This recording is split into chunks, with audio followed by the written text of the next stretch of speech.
Now, what I'm about to share with you is something that not only children need to learn, but all of us, okay, including me. I have learned this and I have been able to do it successfully. And for me, it still takes reminding myself what we're doing. Okay, so without further ado, the thing that every single human being, including especially children, need to learn is how to let people be themselves. All right. And then in turn, how to let yourself be yourself. Okay. So I know that that's kind of like, what? Like, what does that mean? But I'll explain. Letting people be themselves means that you recognize who somebody is, you accept that that is who somebody is, and you do not allow how they are to upset or provoke you. Meaning, if you know that somebody is a jerk or a turd waffle, and you just know that that person is a jerk, letting them be who they are is not allowing them to upset you when they are a jerk to you. Even when you be like, what is wrong with this person? Like, you're not supposed to be in the fork drawer, obviously, or you're not a steak knife. I don't know how you escape from Spoon City, from Soup Street, but whatever. You gotta let people be who they are. Or like when someone is mean and they're mean to everybody, you can't have a reaction to them when they're mean to you.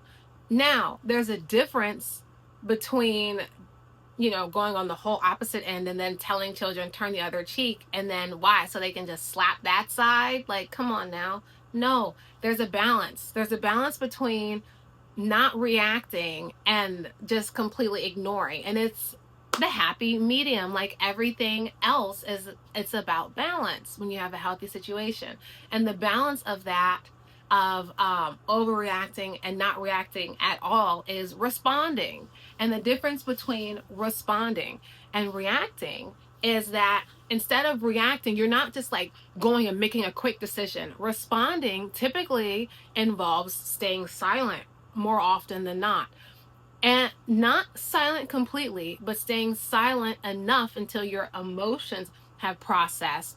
And then after you're no longer having that emotional, visceral response, responding is then following up in a sweet and polished way.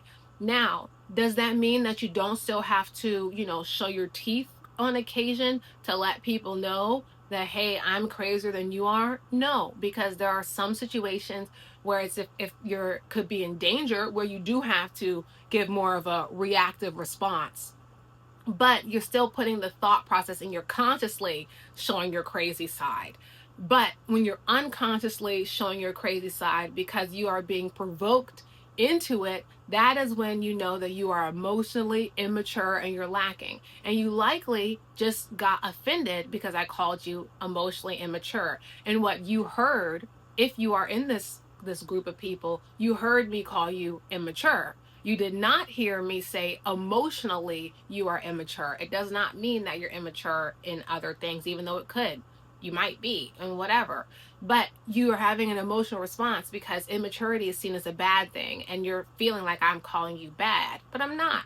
Being emotionally immature doesn't necessarily mean you're a bad person. It might just mean that you have visceral emotional reactions to things because you were never taught how not to, like a lot of people. So it doesn't necessarily mean that you need to feel like attacked in this moment. What it means is that you can perhaps do some emotional development. And most of us do need to do that. Most of us have emotional development that needs to occur. Point blank, period. Now, with that being said, there are also people who are just flat out haters and they are unhappy in their own life. So then they take it out on you. And once you recognize, and once we train and teach people how to recognize haters, then you have to have the capacity not to react. That's the next step. Once you can recognize, okay, this person is unhinged, something is wrong with them, then you reacting to them when they do those personality traits is only makes you off because you know, like, you know enough to know better. Like, you know that that's how they are. So instead of, I can't believe they did. Okay, get that out and then move on. The faster you can move on to it, the quicker you can get back to doing what really matters. The quicker you can get back to being you, the quicker you can get back to serving in your fullest capacity to society, because society and the culture needs you more than you need to be dealing with this BS. The world, the children, everybody, the entire planet needs you more than the drama that this person is trying to bring into your life. That doesn't matter more than the big plan. The grand plan that I'm on is saving children. I'm literally a walking superhero, like, literally, okay? And my goal here in life, and what I've dedicated my life to, is saving children, point blank, period. And that is saving their minds, saving their confidence, their innocence, their imagination, all of that.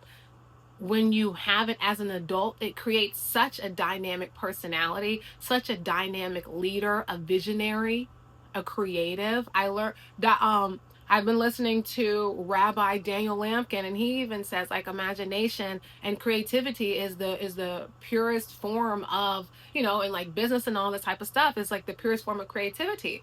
And creative people are visionaries. Creative people are those who succeed materially, they succeed financially, they succeed abundantly, they succeed spiritually, all the alleles that you can think of and then some. They succeed in those ways because they can always find solutions. And that's why I say we should be raising our children to be solution identifiers as opposed to just problem solvers. And that's something that I differ an opinion on from a lot of people, but I feel like there is a difference. There is a difference from being someone who is always seeking out problems to solve and problems to fix, and being someone who's always looking for solutions to implement to make life better. So that is a difference.